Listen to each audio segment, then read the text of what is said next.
I've just squatted out some Michael Harding, which is just to the left here.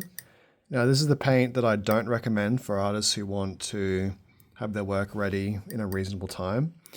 Now, you can already see there's a major difference between Old Holland and Langridge and Michael Harding. See Michael Harding's oil content? See how much softer it is? You can already tell how soft and slick this is. Now, a lot of people like it because it's so soft, and it's got a very high oil content compared to the other oil brands.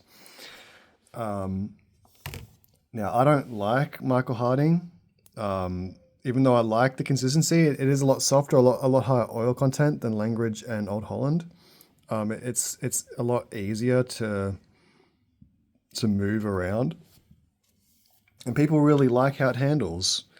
I like the stiffer, more traditional oil paints, but I can see the appeal to Michael Harding. The only main issue for me is that Michael Harding takes 3 times as long to dry, and is a much more delicate film. I've had issues with Michael Harding, the paint being reactivated and coming off the surface when applying retouch varnish, even though it is touch dry.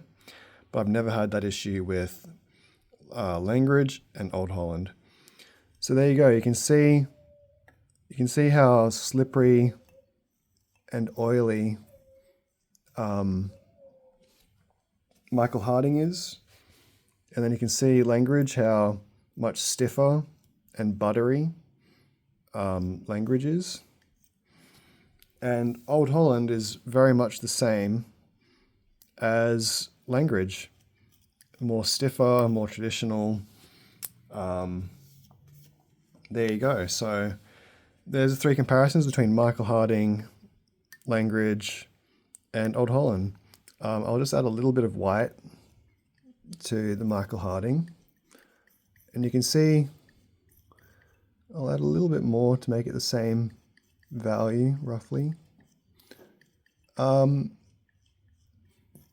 main differences really isn't quality, it's drying times and consistency.